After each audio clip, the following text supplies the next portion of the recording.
As you know, you've been having this round down North Road this weekend, and for the last 6 months, we've called an Althyng to celebrate the 9-year anniversary of Asatru UK and our events on a national basis. But what does an Althyng actually mean? So traditionally, an Althyng would have been held in Sweden, in Uppsala, and it would have occurred every 9 years. It would have been a time for feasting, fellowship, and friendship, large public rituals, and that's what we've done here as well. But it also would have involved things like settling disputes between warring neighbours or arguing clans, and a planning meeting might maybe have taken place between the ruling hierarchies, maybe, and other aspects of that would have gone on as well. We only really have a little bit from Adam Brayman and a few others, but Joe and McCarthy has written quite a bit about it, and you can see online what his research has given us. So this is the part of the Althyng where we want to get your feedback.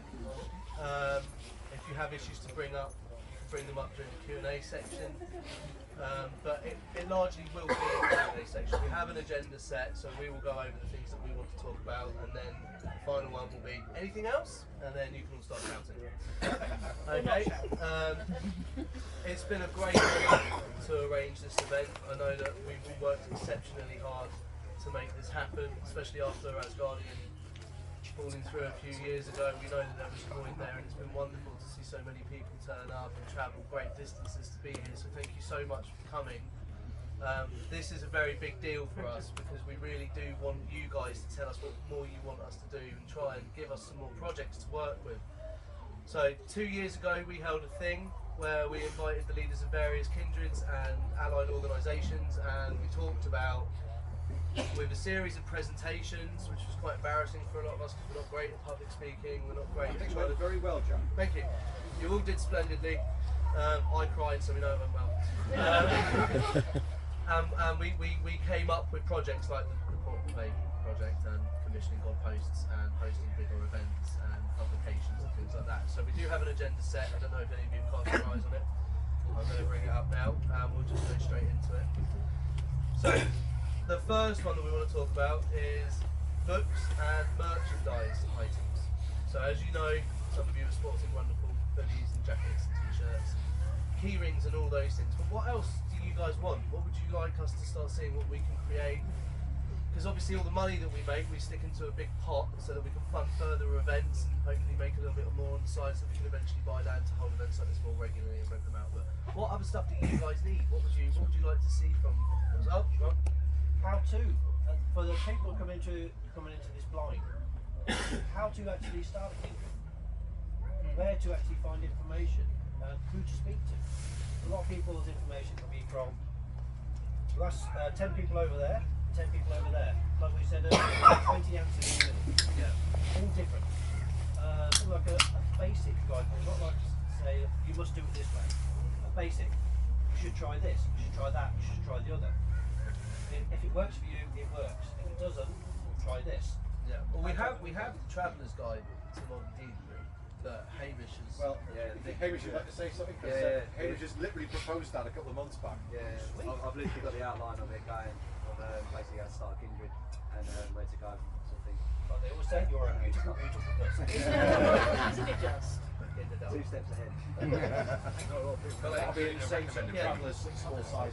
Yeah. Similar one. Hamish. A recommended reading list, like just a list of books that people can go to. Yeah, all of our books. That's on our The group. guide does, I think, on our Facebook page, it's got a reading list. It needs to be expanded, I think. There's so many new books that have come out in the last 5 years, 2 years, really. Do we have it on the website? We have one there, but I think it needs expanding. Okay. I'll It's good, happily submit the ones I use. Needs more. Yeah. I'll happily submit the ones I use because they're really good. Absolutely. Yeah, that'd be fantastic. Any suggestions, put them forward. Yeah. I'm not much of a reader. I write, but I read. I don't read. If it's going to be the right section or if it's in a different time. But like being able to order leaflets to give to organisations and schools, things like that. That's a smashing idea. Education.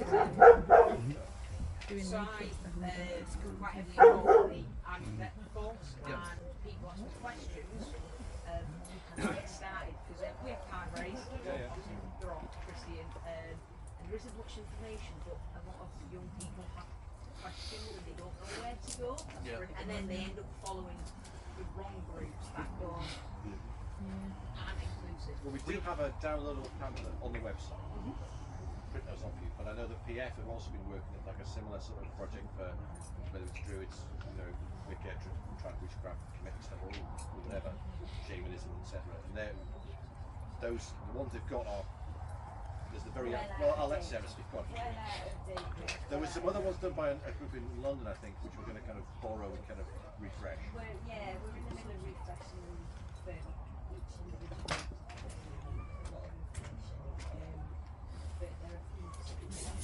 We need to get one on here. We have one on Heathen Read that was written just after the thing, so we'll find that for you and anybody else that would like that, and we'll post that in the UK group and the website as well. It's an amazing piece of work because you've got heathens to agree on something. Holy shit! I will say that took a very long time. Heathens agree.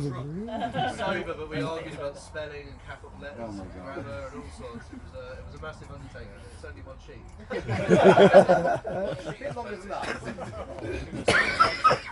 So we do have a book in the pipeline that we've been talking about, which is the book of UPG, where you guys, if you want, might be able to submit your own personal experiences that you've had, and then if you want them published, we can put them in a book for people to read, because you may find that you're experiencing very similar things to other people that you have no connection with. And a lot of people want to share their stories, and you know, it's a great way of helping other heathens, new heathens, or people interested in heathenry to understand that, you know, these feelings aren't alien to other people. They're not strange and weird. They shouldn't be shunned. We should be encouraging people to interact with nature and the spirits around us more often than we actually are. Or you're not mad. Or you're not. Oh yeah, it's also nice to know you're not mad, of course. Yes. Or you might be. But it helps. It's also important to know that even the most hardcore weak-on groups you might have seen online, all of them actually, they don't talk about it. They do. So, and that's knowing that. You know, I've seen people who are dismissive of even anything slightly outside the law, but I know, having had private conversations with some of them, oh yeah, well we have this private practice. Oh, do you know? Exactly. So this does go on. And I think even just knowing that, it's like, oh well, I do this ritual, it's not in any of the law, am I doing it wrong? Well, every heathen tell you, yes you are, but it's fine. What we need is real world heathenry. Yes, exactly. The academic stuff is so important. It really is important. You need both, I think, side by side. Yeah, but you need them side by side. You don't need one above another. You need to be able to say, this is my personal thing, and say it to people, and people need to be able to read it and see it that aren't part of groups and things like that. It needs to be more out there. More the better, really. And I think the more people that say that, the more that will affect other people in other traditions as well, because they can see that the same is happening. Exactly. So it doesn't just affect Academia is fantastic, but it's dry. You know, what we need is people together, bonding together, and their practices coming out. The amount of discussions I've had here this weekend, that people's UPG is like the same as mine. You know, the stuff that you don't talk about, the real deep stuff that people are, I think, on groups are a bit afraid to talk about for ridicule, really. But many people can argue about the law and wanting to be a heathen just treats the law that we have to surviving. We know that it was written by Christians hundreds of years after the fall of heathenry. But we also know that archaeology is always bringing things up that can contradict that law. So where does that fit in? Because we know that the heathens are practicing in a different way then. And reconstructionists are trying to do that at the same time. So there's a long way to go down there. There's a good balance to be had. There's a balance that we can find, we can strike it, and then we can move forward into a modern era and bring heathenry forward. So yeah, the book of UPG is coming. There's several other books in the pipeline as well. They're Richard and Hamish. Oh, do it. Go on it. No, sweet. I think that doing books, even if they're just small ones on some of the other gods, would be another good idea. I know I'd certainly buy them. Especially the lesser known ones.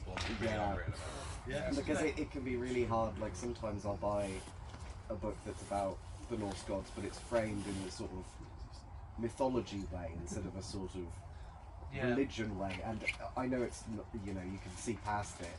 It does irritate me, and I would like to have as a resource just something, just sort of talking about the gods, whether it's humorous or serious, I don't really mind. It's just the sort of context of the book, having like a proper pagan, this is everything we know about this god would be That brings nice us and back as well helpful. for schools as well, doesn't it? And for them to have a material they can teach them. Just because Loki's been said he's evil, he's not. Chaos is different. And that Odin isn't their god. He's not a manifestation of that. And all these things that are taught, it all comes into the same thing, doesn't it? It'd be really handy to be able to have that. We are working with some scholars, so we go with McCarthy for instance, and Ross Dowling are working very hard when we publish as well to go through stuff. I know Ross is working on a very serious question at the moment, which is antecedents and stuff. Pay into his Patreon, so he better write. So something we can do is we can start looking into working with more scholars that would be interested in helping us bring out books. It just takes time, but yeah, that's a great idea. We can definitely start looking at things But like surely, just to comment on that then, surely that's really going to hook into when you were talking about the UPG book. Because that's where people are going to more talk about their experiences with the different gods. Because again, on a lot of the scholarly stuff, there isn't much there about about the gods and reality. And most of the stuff that people is going to be coming from their personal experiences. Yeah, fantastic. Yeah, just honking back very briefly to the education thing again. I'm just going to put a plug in here.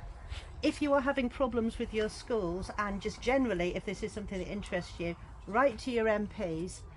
Try and get them to take seriously or take back to the government something called the Core Report on RE, because that is the biggest change to RE policy since 1988, and it absolutely works in our favour. It actually has the word paganism in the report. Not that that's anything, but it is absolutely about recognising that there are more than 8 religions in the world, more than 6 religions in the world even, and that pupils' experience is multivalent and it is not one-sided, and that everybody's experience is constructed from many things.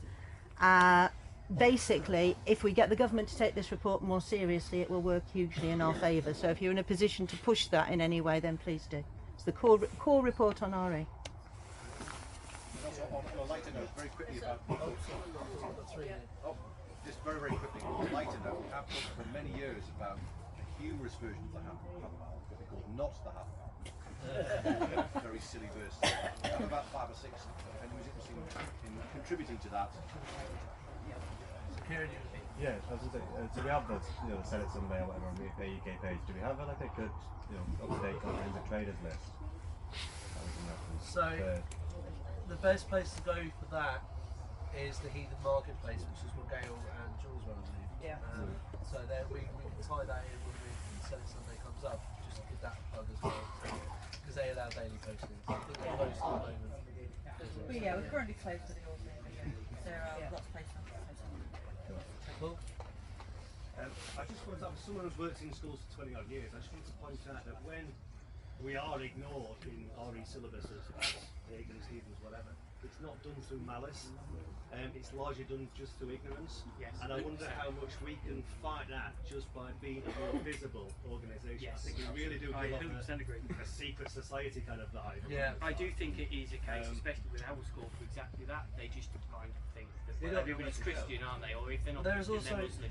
There's also probably very few pagan children in comparison to Muslim, Hindu, Christian and Jewish children. That being said, we've got, in a school of 100 children, there are 3 technically with pagan parents. That's more than I had. But that is in rural Lincolnshire. So, and I speak with Horncastle, with rural Lincolnshire.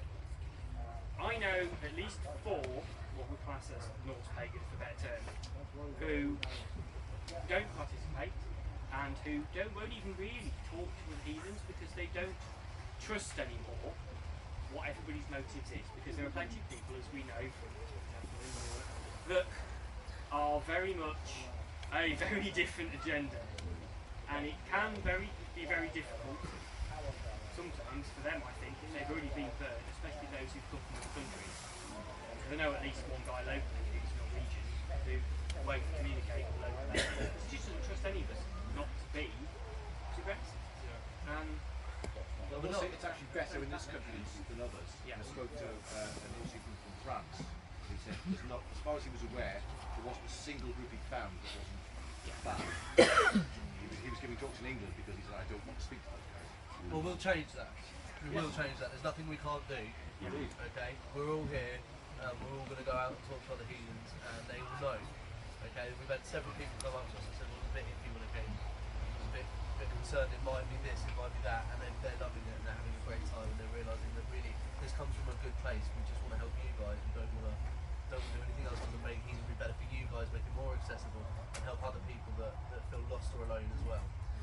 So did you have something to say, Chris? Yeah, this is where you're right, it's not out of my list, they just don't know that the kids exist for that. And this is where the census comes in. I was talking about this at Hannah the other day. It's really important that bodies like the PF get to speak to government, and we can only do that if the numbers are on our side.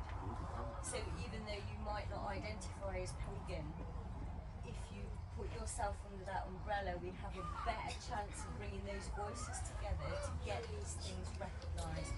And the more numbers that are on the census, for example, the more that say they're pagan on the census, the more likely a local education authority is to say, well, this is on the curriculum then. Cornwall has had it happen. I think it's Cornwall, isn't it, Jen? Every so often it comes up on Facebook and it says Cornwall are teaching witchcraft. They're not. What they do, they should, but what they do is that they acknowledge that in Cornwall, after Christianity, unlike the rest of the country, Buddhism is the second biggest religion and paganism is the third.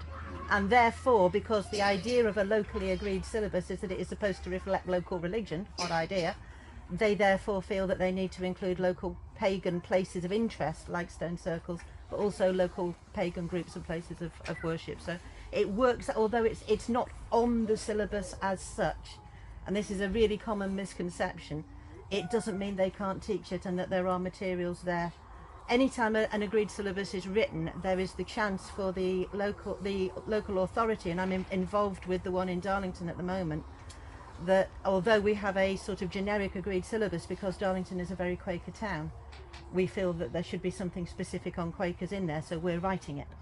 And there is nothing to stop you writing something for your locally agreed syllabus, so that teachers have the resources to teach paganism if they feel that they have a number of pagans. And coming back to what you were saying, I would actually totally agree with that, because I taught for a long time in Barnard Castle, which is not very far from here, and in that school I think we had loads of Christians of various levels of commitment. We had 2 Hindus, to the best of my knowledge, and I was teaching RE, so I was quite well placed to know, no Sikhs, no Jews, no Muslims, and at least 7 pagans throughout the school. So it is actually more common in schools than people think. It's just they're very quiet. Yeah. Because they're scared, I think a lot of it is. You're scared to out yourself.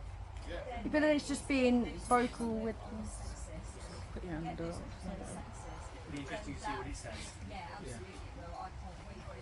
Let's work on that. So yeah, it's just being vocal with the school. So my little boy is going to start school in September, and he's going to a Catholic school, but it's an all religions one as well. And I went to go meet the headmaster. I explained that I'm pagan, and that's the thing, like my little boy likes to have his shoes off, and it's not just the pagan thing, it's a sensory thing as well. And I've gone, well, understand health and safety, so when it's a health and safety issue, yeah, make sure he has his shoes on. But if it gets to, like, if he wants to have his shoes off in the garden when you're having playtime, then I don't have an issue with that. Happy to sign waivers and stuff like that. And it might have been just the school that he's going to that I'm working with. They seem very supportive. They were actually, that's such a good idea, and they're very working with me as well. So they're quite, like, because I've been vocal about it, but not like vocal like must do this, must do that, because I've put my opinion forward and how I feel and how we live, and done it in an education way to them. They've like sort of like, oh right, this is interesting. So I think it's just a case of, as people, being vocal in the right way, not obviously like forcing it down people's throats, and just putting it out there, sort of thing. Am I right now though, Terry, that other children are now going barefoot? Yeah, that was in his nursery. So when he started his nursery in December, I said to him about being barefoot, and he's basically set a trend within the nursery. So at the start of the summer, because he always takes his shoes off and stuff, and obviously with the summer the kids are following suit, they then put out like an information pack about like the benefits, the health benefits with it, like the sensory thing, and then waivers it for your children to do it. So it works. Just being. We'll take these 2 questions and then we'll move on to the next one, which will be just going back to the short books that the fella over there was saying about, this little lady has written her first one, who's in the process through a school of writing books about every single different dog.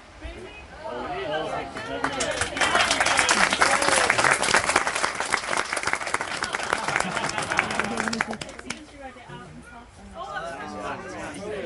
Starting with Loki and his children, my favourite ones. Put it all together and then publish it as a children's Yeah, sure. Send it to us if you don't mind. Yeah, no, not a problem, yeah. If you don't mind, of course. Yeah, of course. Tim? Yeah, what you're talking about is obviously a heightened profile, which is a heightened public profile. So do you have a publicity strategy? We have started, as you may have seen, we have been in contact with, or we are contacted sometimes by people that are trying to do things like documentaries on the growth of heathenry in the UK. We have, a few of us have done some interviews with a gentleman who's trying to put us into the BBC Four. We were in the Telegraph at the time. Telegraph? We were in one of the newspapers for our work countering extremism with the Pagan Federation, Exit UK. Andrew Carley, of course, who can't be here because he's unfortunately COVID. So we are starting to step up a lot. Obviously, these things do take time. We, as an organisation, grown over 9 years. We started doing it 9 years ago. Words, disaster ever. But with our appointment, we can start having this conversation. Rich is in contact with several people, so we are starting to. We need to grow a little bit more as an organisation before we can start stepping up even more. Obviously, funding issue there, and memberships and things will help us. We'll talk about that in a bit. But there is a plan in place coming along nicely. It's something we can work on, and if anybody would like to help with that, of course, that would be great. It's just raising banners. It's literally just raising flags, putting up a flag, and being like, here we are. And changing the perception. Totally, yeah, because it needs changing. That's it. It does need changing. It's something we've got to work at, but at the same time, some of these people that give us the bad name, they're going to be very difficult to bring round. They're not necessarily always inherent about people either. They do important to the groups, and they give heathens in general a bad name. I know members of the pagan community are still wary of us because of that. But it is changing slowly, and it's positive to see. It's not saying what we are trying to do. That's very much about pushing. How we change it. Educate the Because if you always talk about what you're educate the vicar that's on the other stuff now. It's about your deeds and your actions, and demonstrating positive, inclusive heathenry in the way you interact in your daily life, and just being the best heathen that you can be. You don't need to be stood there preaching at people when you think you are right. It just shows them the way. I can promise you that I got shown the way when I was in the far right, when I was literally attending English Defence League demonstrations, and it was the AEK group that took me under their wing and were like, there is another way to do this, and to be yourself, feel positive about yourself and your relationship with your gods without having to do any of that shit. It's completely changed my outlook, and there is a way of doing it, and it's better than just constantly pointing fingers on people calling you racist. You have to work with these people individually, and that will help our profile moving forward too. So yeah, it's all about living your deeds and your actions. Okay? If people looking in, they're not going to want to see heathens swapping with each other. No, they want to see us getting along and showing thrift and faith with one another. You know, the rule of thrift should really be enforced more often. It's great to see that it's been doing it, no problems at all. It shows on the AUK group now. A couple of years ago, they used to be playing wars every 5 minutes over the smallest things. Oh, the good old days. Yeah. Oh, yeah. no. I think that was, but it's evolved. And people know each other now as well, and you know, attending more meetings helps that too. Yeah. Sorry, Lee. That's alright. I was just thinking then another good way to like inform people what heathenry is all about is when we were in Manchester once, there was the Muslims had a stand in this Manchester city centre, just like handing out leaflets and answering questions, giving people food, and just showing them a bit of what it's about. And they were trying to prove to people that they're not all like ISIS, and you know what I mean. So maybe we could do the same in all our main cities. Just get a little stand with some flags and banners, and just be there for anyone that wants to ask questions. It's not like preaching to people, but just if people come over and ask what it's about, then we can talk to them. We are raising up our social media platform as well. As you can see, we've got a social media team and a media team here that are now filming stuff. Absolutely. Further to what the lady was just saying, what about, I go to a lot of shows with my reenactment, and the fairy folk type people. Can't we have a small amount of literature to get off you guys to take the shows to put on the school? Absolutely can. Yeah, we can give you pamphlets, but we also are starting to attend events as well. So we'll hear about how the Viking Age training. Yes. Part of the Portable Bay project is so that if people are having heathen events, or there are pagan events, they want a heathen representation there as well. We can turn up and build a bay and things like that. So it's coming together. So yeah, but we can definitely do that. Okay, so the next one is future events and projects. What future events and projects would you like? Now, before I answer any questions, I can't all give you boots in your back garden. I would love that we had AUK boots and we had heathen gatherings in every person's village. We have to have these events in places that we can afford, that are affordable for you. This is the most expensive event we've ever done, and I think our funds are probably going to cost us money. I have got quite a big garden. With this event, it's the first event that I've seen where the cost of it has excluded so many people. Yeah, we were aware of that. It catch-22 though, you know. Do you know, you've got entertainment, you've got the grounds, I understand that. It cost thousands, and again, people were saying, you know, we wanted North Allerton's a bit far. Perhaps the trick then is smaller, north, south, you know, east, there's west, only so many localised, of us, supported. So it's not so much about AUK saying this is our... It is, but kindreds are also, as we've said, quite small. And if you've got a group of 15 people, then you can be quite... If a campsite is going to cost you, if you've got to charge each person a lot of money, we're not going to cost kindred, have a lot of budget for the things that go with a good mood. We're not going to have money for maybe the pamphlets, and we're not going to have the money maybe to help with setting a veil correctly, or even to supply, you know, someone. We're lucky as speakcasters, we've got Dean, you know, we've got a really good go vision, and I'm aware that not everybody has that. And are we able to maybe think about supported events? So AUK is supporting the kindreds, maybe we're not talking like a county-wide event, but if we're saying a northeast, for example, supported moot that covers kindreds from a wide area, and it just allows them to have a pool they can dip into for a bit of support. In which way? You know, financially. how do we go about? Not even necessarily always financially. It's just about it's connections financially to start with. It's connections and talking to the right people. Yeah. Knowing who to ask. We can give advice and stuff like that. Yeah, and who can we ask we're to come only and a help small, us with our rituals? We're only a small organisation with a few people that run it. So to make it so that we're available for other people as well as, and trying to sort out everybody else, it's going to take an awful lot of organisation. One of those things is that's why the Confederation was set up, is that because we haven't got the physical time and capabilities at this stage to it would be a full-time job trying to run multiple small grants that are AUK. We can definitely offer you support in whatever way we can. And as we grow, financial support might be something we may be able to help with. We don't know where the future's going to take us. It doesn't necessarily always need to be financial, like I said. We're quite lucky. We've got a good group, but not everybody has it. If you are looking to put a question consider, which is boring but important, to do with the reason why there are no PF. I wouldn't do it. There's no PF. I disagree. There's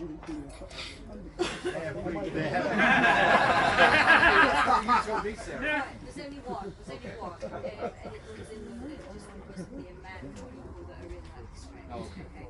That's the only one that we currently run. Everyone else, unfortunately, is not PF affiliated. And why? What's the reason why we do that? Insurance. It's horrendous. It's a nightmare. It's costly. It's actually cost prohibitive. In fact, we nearly didn't continue the London ones because of the rise in insurance. Is that then something we can push to try and get? Because I'm sure there's probably a lot of help for religious organisations from a pseudo-Christian point of view. This is something that the PF, or rather myself at the minute, because we're building on our current strategy as we've just acquired a charity status. So this is something that has gone into the financial strategy in terms of applying for funding, so that we can perhaps provide financial support to groups that need it to put on events. Don't quote me on that just yet, because I don't know how far it's going to go or whether we'll be able to access funding or anything like that. But this is something that's in my mind. Can I just add something on there, because the VF did used to provide funding. I was the recipient of it very often. I've had quite a bit of experience of running pagan events, folk events and so on. People never realise that the biggest expense very often on an event is the insurance and the portaloos. Yeah, but sometimes small acres, something like about 30 years ago, the VF lent me £100 to start a conference in Ipswich called Leaping House. And we were able to return that money, and Leaping Air is still going. Sometimes it's just seed money to start the first Yeah, one. I mean, it's not something that we've been asked to do over the last 5 to 10 years. It's not something that we've been asked to do, but it is something that my committee will Yeah, consider. but the point I was trying to make. back to what AUK did. The point I was trying to make, which applies to AUK. Well, of course, but you're going to have some people who go, oh, you bloody thing was up in Allen, and you know I live in it's always the way. right? It's The always VF the way. had that for years. It had it when I was president, and so on, and that was the reason, because the PF used to have a conference in London. Oh, it's all London based, you know. Yeah. And that was why they seed money little events elsewhere. In our case, in East Anglia, it was Leaping Air, and Well, so we know- on. So they started, and then said, okay, away you go. You were only going to seed you once, but in fact, most of them actually paid back the money that they were seeding, generally with interest. Okay, that's definitely something that we can think about. In terms of the cost of this event, do you want to tell how much the No, not really. No, I'd rather we not. looked at another site. I'll quickly tell you this. We looked at another site that was in the Midlands that was more accessible to everybody. Okay, and I spent roughly 2 months emailing them. They never answered the phone when I rang. It was the perfect site. Okay, and after 2 months, when we got to February, they said, yeah, we're going to need you to come do a site visit with us. It's all good. We can book you in for the dates. Yeah, come and do a site visit. And it's going to be £5,000 a night, including the nights that it takes us to come and set everything up. So I've been here since Tuesday. This guy's been here since Monday. So that would have been £5 grand for one person. Okay, so we have to stretch what we do, because we have to try and make some money so that we can put down deposits for the next event. So Anthony, I know you had your hand up. But just going back to the original question you were saying, you said what events and moots we want. Do we want to go and sort of decide how many we want in a year or something, So and maybe go currently district sort of have a small one in the north and the south, and then maybe a national one in the Midlands sort of thing?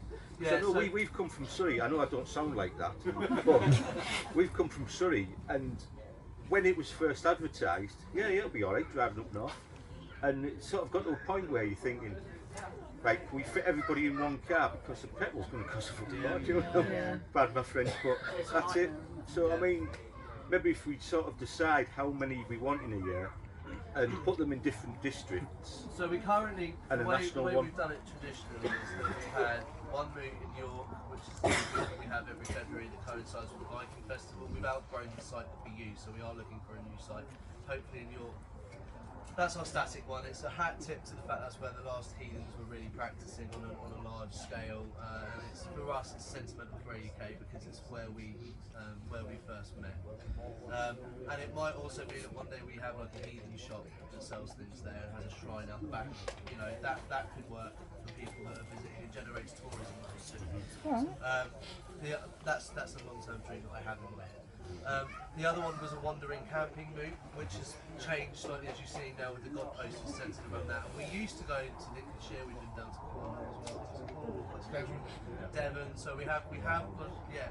And then in the autumn we would have a bunkhouse moot, which we have just announced. So it's going to be a bunkhouse moot, which is going to be bunk beds and things like that. It's going to be indoors. It's going to be in Snowdonia. That's going to be for winter nights, and that's going to be in October. So we are starting with 3. We have just started looking into doing a patrons moot, so patron members who pay memberships will have the opportunity to have a Yule moot, and that will change location every year, and then we will have a one-day event and a one-night overstay where we'll have a big feast and we can do an indoor ritual like that. Because I mean, wherever you have it, it's going to be prohibitive to some people. Is there something that you can put together, a video or like a you know, people with younger children can give maybe to like the primary school or like secondary school, just to explain a little bit? Not in that context. Although Dan, you're Dan's bit. On the Yorkshire Heathen stand, there is the children's book. There's also a colouring book. Oh, it's more like to explain to like the teachers, because sometimes you don't get that time to have a meeting with them. I mean, we're lucky because they're really it's like an observation of faith they call it. We can take days off school. But some, I know, have mentioned that they've struggled, like... That's a really good idea. Yeah, absolutely. Because they should be able to. Yeah. We are starting to expand into more children-oriented stuff as well. But we just have to be careful with how we approach that as well. But that's a really good idea. That's a great idea. But that's a sort of project that we will be working with the PF on, because they have that extra weight and obviously previous presence people that worked in RE and stuff like that. We've actually got our education team manager at the back of the room, the PF education team manager, who provides resources like this. So if you're ever in any difficulty, before you can do something, let us know and we'll absolutely. And of course we'll signpost to your resources. From the experience with my kids, and because one of them did Vikings last year, and she pointed out they were very, very clear on the fact that these are the Viking gods, and that they very much, being a CB school, used the fact that, well, it wasn't really true. And they were never really there, were they? And when my daughter kind of said, well, no, that's not true, is it? You know, because my dad, and there's another child in school whose parents are also pagan, but quiet as opposed to me, have said, you know, she said very clearly that, well, my dad still worships the old gods. They're still there, I know they're there. You know, she said that, you know, her auntie Heather's still alive, she's not gone, she's not in heaven, she's bound. And the school were very much, okay then, pat, pat, pat. And that's not appropriate. That's a massive form. That is the biggest thing that angers or annoys me and gets on my back when people do that. Yeah. Yeah, sure, so okay, fine. You just like, it's so patronising. And we don't suffer much from any form of oppression, really. There are people still on street corners saying the pagans are going to do X, Y, and Z. We get a pretty good ride of it, but that one in particular is something that I would really like to stamp out in the UK. You can do. PF is a member of the Religious Education Council. I am hoping they'll let me, when they do it again for my lad next year, that they'll let me come in maybe talk a bit about stuff, because it's not, they'll do weeks on Muslims and they'll do weeks on Hindus, and they don't even talk about anybody else. They won't talk about Buddhism or anything. Paganism is an illegal curriculum for the United Kingdom. Well, that's what. But a lot of schools don't use it, and this is why the census thing is important. I think it's probably needed Yes. something that we can put out and shed to the Are you listening, Jenny? Yeah, I've got my hand up.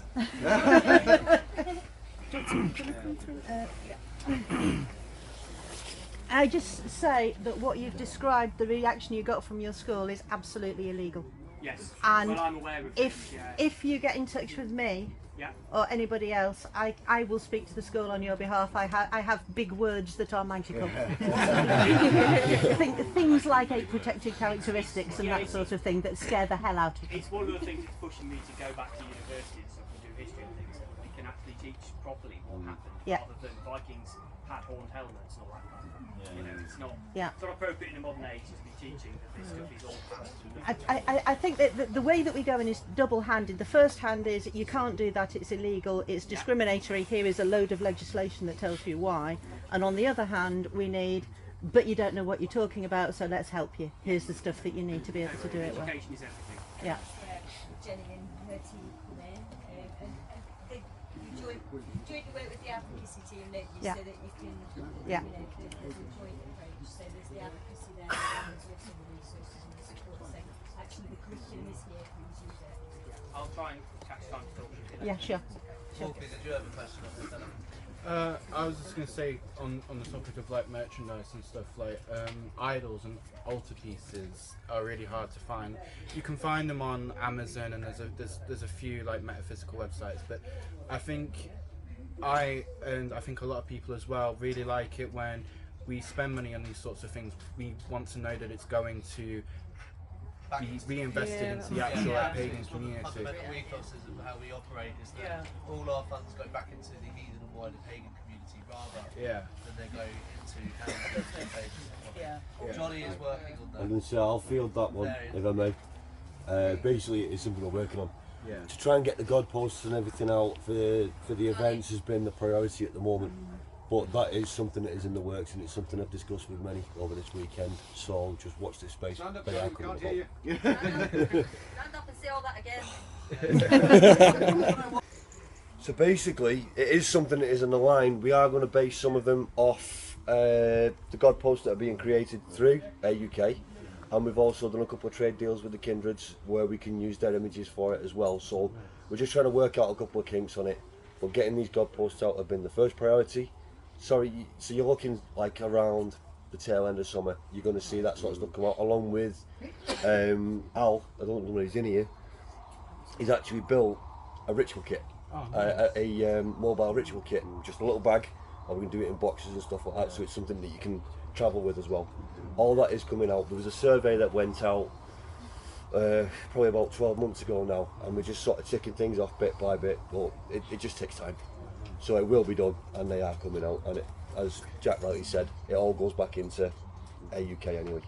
UK national level, you could find insurance-friendly, more pagan-friendly insurance companies, or negotiate with one particular company to see whether they will provide cover for multiple events. Because once they know that, how the various kingdoms they want to have an event, recommend insurance, what you need to do on the risk assessment, so just any guidance on that. That ties in with my support. Yeah, absolutely, it's a great idea. But well, I can tell you the insurer that we use is Unity. And they've been brilliant to work with us because our insurance for this event has gone up because more people. It's often not based on the number of people, it's the number of volunteers. So if it's like 50 people, it can be very, very reasonable for a single day event. And if you're doing multiple events over the years, over a year, it can be very, very reasonable. I mean, we're not talking thousands of pounds. It's just if you find any recommendations to more pagan and heathen friendly insurers, please let me know. I'm always on the phone, always. Okay, as a pest controller, I work on my phone. I don't work on my phone. I work in lofts normally, but I am always on the phone. If you have ideas and suggestions, I'm totally open to them at another day as well. If you have any. Cool. Thank you. I think the original question was what would we want to see more you guys doing? Yeah. So instead of doing huge moots and things like this that are massively cost intensive, I've got to admit the thing I've enjoyed most this weekend is music. Yeah. So putting that into very bare bones and putting more kits on perhaps. As a way of also disseminating information. And there's talks as well, isn't there? From So one of the critiques that we actually got, of the Althyng at first was it seems like a music festival. Big name. But but we can. I can look into that. I mean, bloody, I'll have to teach myself how. But we can. Yeah, if you want to see. That's probably the long term. But it will also put the cost up because bands. In the long term. People have got a similar interest. Get together, whether it's looking at, masculinity within heathenry, femininity within heathenry, or really going help transitioning as well to get used to their role in society as well. Yeah, absolutely. So one of the things that I foresee happening, and it's slowly coming. Okay, we can only move at the same speed as how the new guys that are coming into it and learning as well. But what's slowly happening is now we are going to start pushing moods towards times that are actually sacred days and sacred times. It's going to take a long time to get there, but it will also help us grow into the culture of rebuilding heathenry and moving it forward in a modern era. So we will start doing things that are going to be like an AUK Yule move that's going to be currently for the patrons, but as we grow we may expand into that as well. That's a great idea.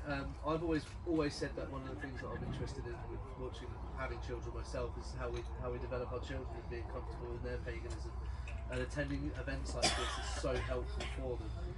And I personally, if I was to sit down there, I'd turn around and go, can we do more children's stuff? Can we have more stuff for the kids? Because the kids are wonderful. They absorb it all up. They're learning all the positive attributes that we have from our heathenry when they're here with us. They are the future. Which we never had the chance to have. Yeah, which we never had. Yeah. In the past, we have, when there's been a big gig, say in London or whatever, we have quite a lot of people have met up, and it's been like a little mini moot before the band, and then meeting up again once the band's finished. So we've done that quite a lot, and that's something else we can. But the children are our future.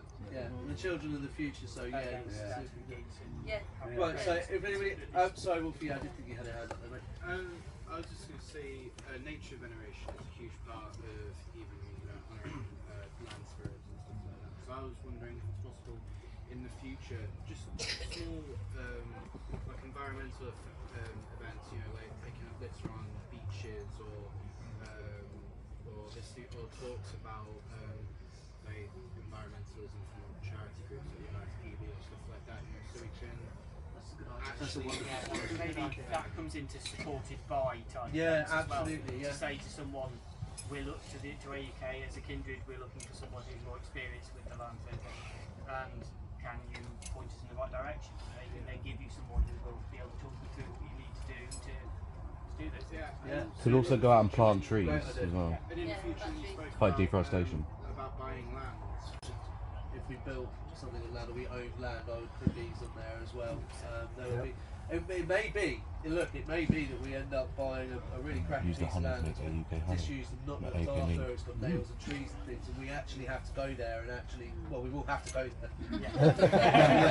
We're going to buy it, but we ain't going to go anywhere near it. It's just there now. We'll have to go there and re-energise it and rebuild it. Now, I spent some time a couple of years ago with a kindred from Bristol, and they had a really, really deep respect for their white version and their land rights. That has resonated deeply within me for years since, and it's something that we definitely should be looking into doing more of. So yeah, we could do that alongside with the Confed as well. Each kindred could work with us and sort of organise. Say right, at this certain weekend we're going to have a beach cleanup. All heathens welcome. And start trying to do it that way. I think it's a fantastic idea. Yeah, I really like that. I just want to say on the back of that, there is actually something already out there, which I do, which is where we get the God Post from. So when we make the God Post, it's taken from a pagan heritage site in North Wales. So if you look up through Facebook, Project Yotum, it's basically, the reason why it was called that, by the way, is because it's called the Giant Seat, Canary for God. So we named it basically in honour of the site. So we do have that, which the committee are coming to get on board with, along with a couple of other kindreds. So it is something that's already on its way through. It's just taking time to build up a relationship with the landowners and all that sort of stuff. So do that, and we go through Facebook, it's all on there. So when we put the God Posts up, it's all linked through that as well. Also, if you see these cleanups going on, people are posting about it on your Facebook group and it's in an area, share it on AUK. Let us know and say, can we share this on AUK? And we endorse that happily. Absolutely. Totally. Yeah. Also, you can we do like beach walks and everything while we're doing it as well. So post it on AUK to show other people what you're doing. That's one big thing with our kindred, isn't it, Johnny, that we do, we're always there. That's one thing Christian's always trying to get us all to do. Yeah, like I miss Christian, he's a good man, I'm sorry. He's done so much hard work in this as well. So, slightly off topic, everyone's going on about kindred, so I'm still quite new to paganism, heathenry and stuff like that. And I've sort of been adopted by Three Castles after this week. Great kindred to be adopted by. Great people, great time. But is there any way, this might be just me not having the knowledge, it might be already out there, but is there a way of connecting kindred? So people like me that's just come here on their own, don't get me wrong, because of the type of person I am, it's fine, I'll just chat to anyone. So Kane is the chairman of the Confederation of Heathen Kindreds, and they've just come from their meeting, their annual meeting. You'll see a lot more of that being promoted online as well. Yeah, because I think that's a good way, because I'm on the Facebook groups, but I said I don't know anyone in my area, so I'm quite happy to travel. You'd be amazed how many heathens are actually local to when you start asking. Yeah, that's it. It's just the... I think the underlying thing seems to be that for some of us it's hard to use an American phrase, come out of the closet, but it's really important that if we want things to happen, we have to be the people that make them happen. And I will always understand that some people want to follow someone else because you might be uncertain, a little bit unsure. But as I've been here since I've been involved with AUK, mistakes get made, and we pick ourselves up off the floor, learn from them, and make those steps forward. Be the person you want to have around you, that might have other people gravitate around. There's so many gaps, we need to fill them. If the society grows in the way it's looking like and we want it to, everyone here is going to be, to some extent, playing a role in that. So it's just like we are the light. If you like, I don't get something like too dramatic or anything, but be the light in your area. With no intention of selling it, if somebody wants it, we'll sell it.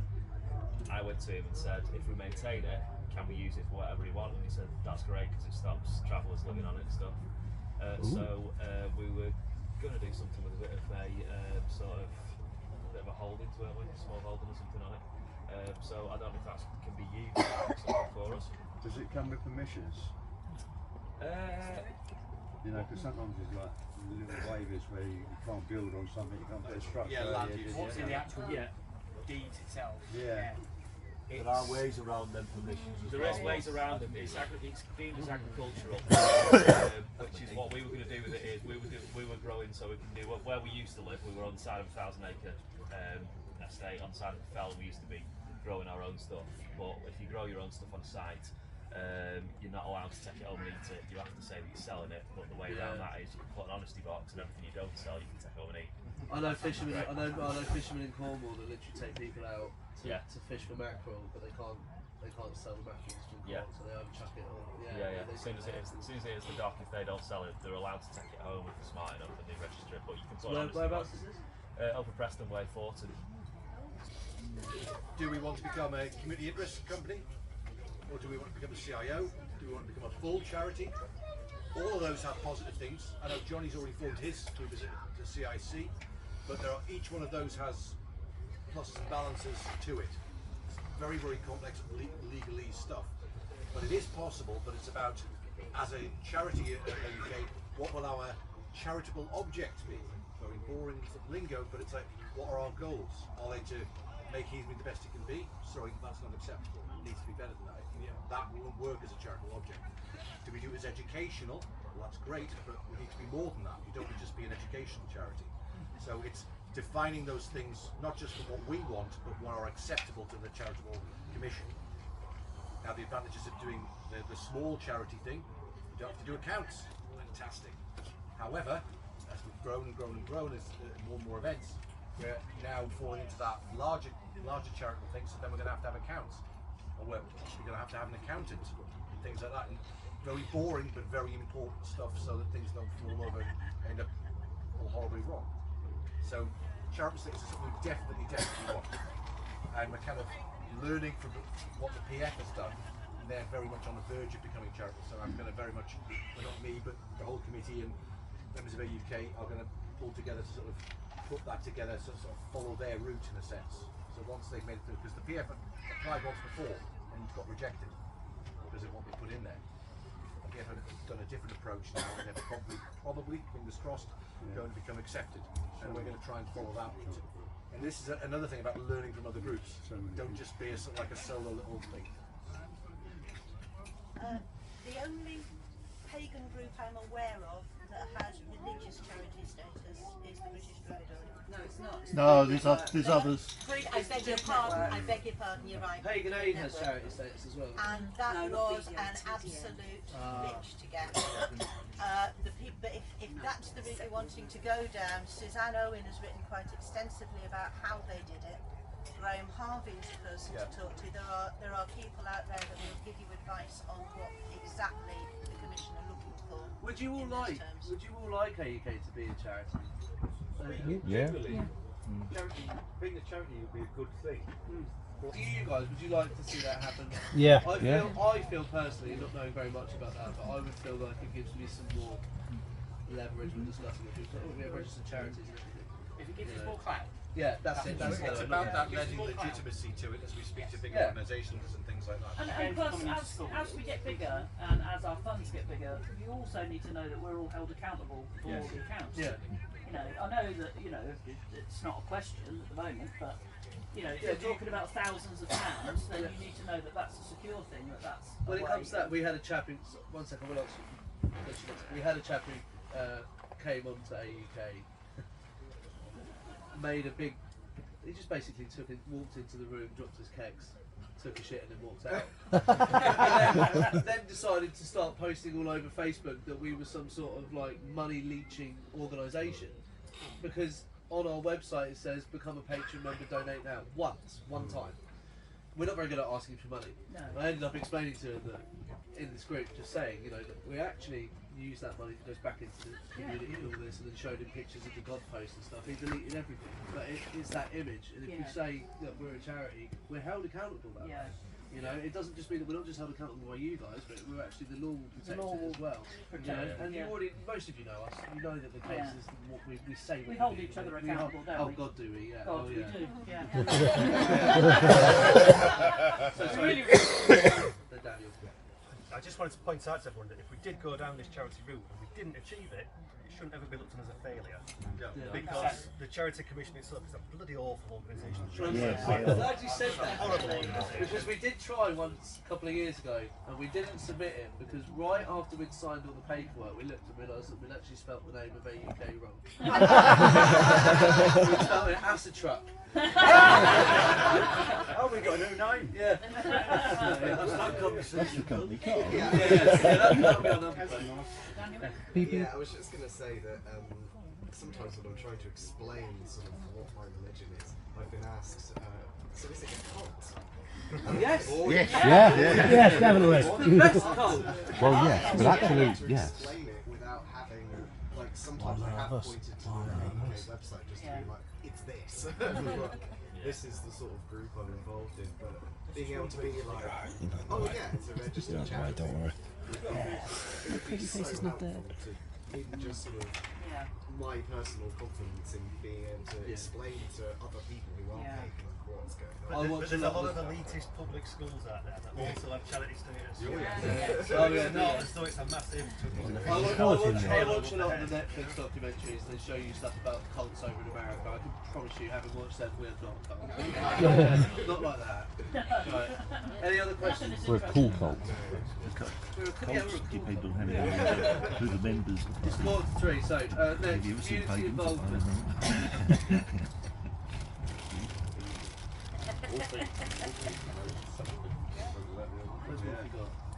Oh, it's down there. It's down there.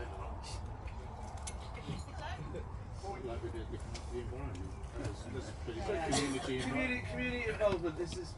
This is community involvement. We want you to be able to feel like at any time you can come up with ideas, and if we think they're bad, we'll tell you. But if they're good, we'll tell you that we'll do them too. So, but we have a patron membership. It's £16 a year. It gives you a little bit of discount on a few things. It will give you the option for a patron group where we can hold more regular meetings like this and have conversations in bigger rooms. And we can get more. You can get more involved for us as we grow. We tried a couple of years ago to create a group called the Þings of Asatru UK, which would be people that worked in events. So some of you have worked in events for Groomers doing Help by Faith. You have like Leon Rose, Craig, you're working here, Leon's working here this weekend. So there is scope for more community involvement. We are slowly starting to structure it so that you can come into that in a better capacity. It will grow at the same rate as the community grows. So as AUK expands, the community will expand into it. There will be options for you guys to volunteer and help. I already spoke in the history of AUK that at some point in time we will be able to have electable positions for committee. How that will work, I don't know. But as we touched at the Confederation meeting earlier, we need doers. We need people that are actually going to do. That aren't just going to go. I'll give you an example. So we advertise on the group when we have a role or a position open on committee, like marketing. So we had membership liaison officer and marketing officer. Now, guess how many people advertised or applied for marketing officer?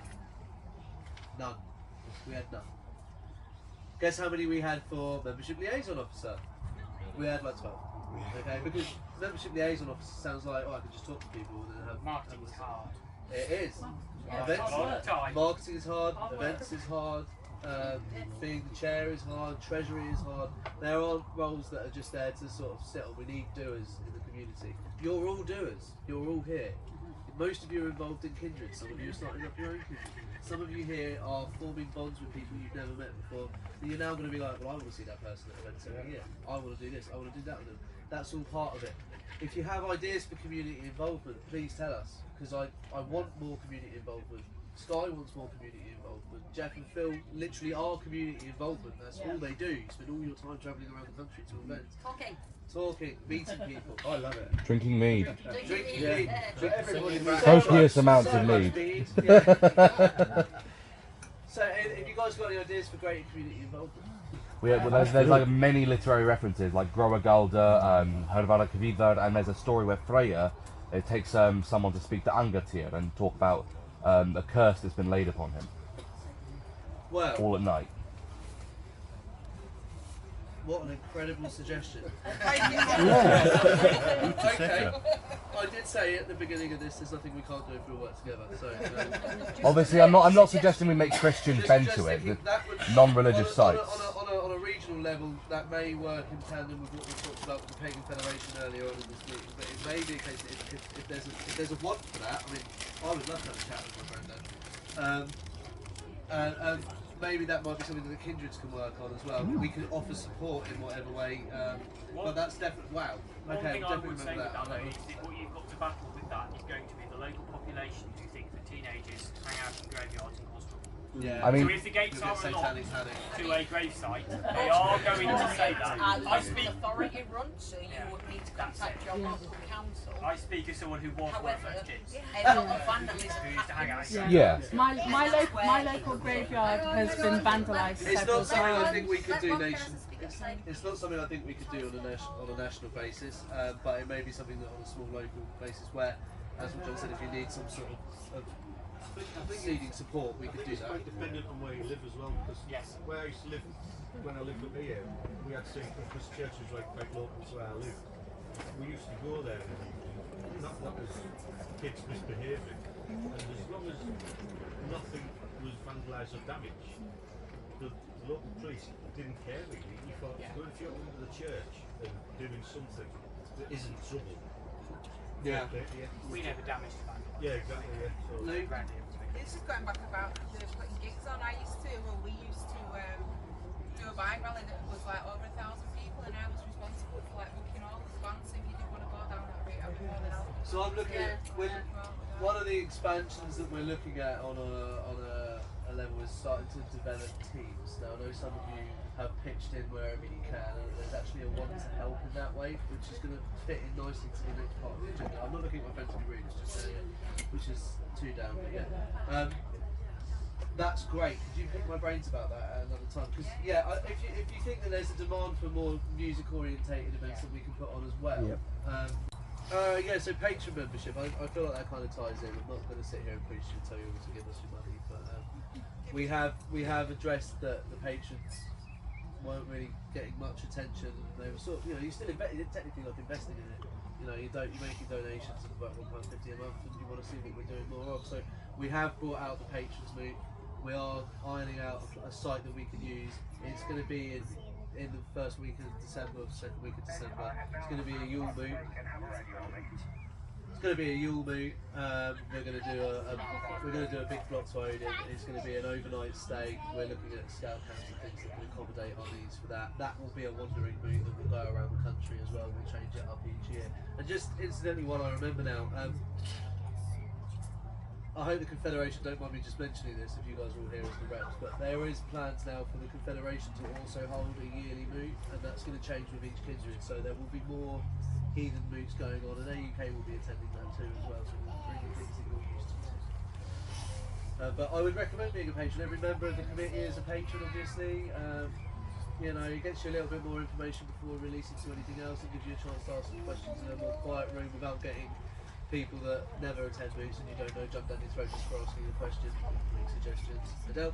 If you're thinking about, for the patrons moots, going to scout camps, I'm friends with a couple of scout leaders that have access to a site, so that might be something that would be fantastic. Great, speak to Trevor. Trevor is the patrons guy. That's what the membership liaison officer role was. And Trev's really pushing it really hard to make sure you guys are right. Is there a sort of idiots guide you can become a member in the future? Because I'm quite a Luddite, I have no idea. You can become a member of the Patreon up at the AUK tent. I can take your money anytime. If you go via our website, it will take you onto our website and you can apply there too. I think it gives you a little bit of discount on some things. You get a yearly update, a little newsletter from us that we write that Dan Colts will be doing. And we've just started to move into Discord as well as a social media platform. Currently that's only for patrons. We're looking at ways that we can open that up too. But the patrons moot is a really great idea. I'm actually really excited for that one because I don't want to brag, but my kids would do a cracking fucking Yule moot. if I get to do 2 Yule moots in 1 year, I'll burn all the sunwheels you want. So yeah, Craig. I was just going to say that I joined the patrons one time when I was sat on the gate, so I need an invite to You did, I saw, I got the notification. I think the other thing I want to see you guys, our patrons, is posting, talking to each other. I mean, I'm trying to throw up stupid surveys or get things sort of just like we was talking earlier about sharing resources. It was about a few weeks ago I put up a poll of I listed some of the books I've read or read or look at and wanting you guys to put up books and just really forming a, well, okay, Jackson Crawford's the most popular or something, or the UK books are really popular, and then sort of as we have more people joining the patrons group and go, oh, I've not read that book, or anything, even to say music or things that inspire you. It's a small amount of funding for us, but if you have 100 new members a year, and then you have 100 members that renew it every year, and that goes all into the pot, it means God posts, it means that we have a portable bay, it means we can eventually start looking into storage for all that stuff, so that whenever people say, I'm getting hand fasted, I'd like to get hand fasted in the AUK bay, can I rent it out off of you? Then one of us can go to that storage site, pick it all up in a van and then drive it there, and then we can actually give you the ceremony that you want as well. Like I say, it's about £1.50 a month. It's not. I don't miss it. I would donate more money to it if I wanted to. But that's just me. I'm not here to. It means we can hire Can I make a point on this? I've not seen an AUK patrons post on my Facebook feed for months. Well, we're not. I think, you know, again, this is. Like we said, we're crap at asking for money. Yeah. Well, no, it's a Facebook algorithm. Yeah, that's right. And this is the problem we've got with it, because I've not seen anything from the patrons group probably for 6 months. Oh, I see. We're trying to move away from Facebook. Yeah, well, that's what I mean, exactly. And I wasn't even aware of Discord. We do post regularly in there. It is everything that's updated. It's a Facebook algorithm the knack we use. If you don't look at it, it'll then stop putting it into your feed. Yeah, so very true. We are outgrowing Facebook a little bit. Okay, we are expanding into other areas. Matt and Jules are running our other social media platforms. Matt's made some great TikTok videos. Heathen Mama makes some absolutely fantastic TikTok videos. I don't want us to operate on TikTok before we. I just mentioned it because it's an example of other. But could I put a plea in? If you want to actually contact, go back to old school. I suppose old school now. Email mail shots occasionally. And actually pushing people back to the list. I mean, I wasn't even aware there was a Discord server, patrons. And I've been a patron member for about 2 or 3 years since you started it. Josh is our IT guy. He's going to start sending out emails. You need to find ways of cutting through the algorithm. Maybe going back to doing emails or something like that. You've really got to think about that, because I mean, social media now is just capping so much stuff. It just doesn't get through anymore. That's a great suggestion. Really, really good. Yeah. If not, I'll just walk up to your house and knock on your door. I'll bring a book as well. You're welcome. Yes. Yeah. Okay. Anything else? Just fun. I'm quite happy if you are a member of the patrons Facebook group and you don't feel you're getting anything, or your posts aren't being saved. You can private message me. It's nice to know. Tag it and you will see it. Irritating that that's happened, but I know what you mean. I live on AUK, so for me it's sort of like I'm just looking at it all the time. So that explains why I don't see any of the other groups. Regularly. Right. I should have drunk 2 pound pops. I need to nip up to the toilet again. I'm really, really sorry about this. But the last one is anything else. As he runs out. Nice timing. Come back, Jack.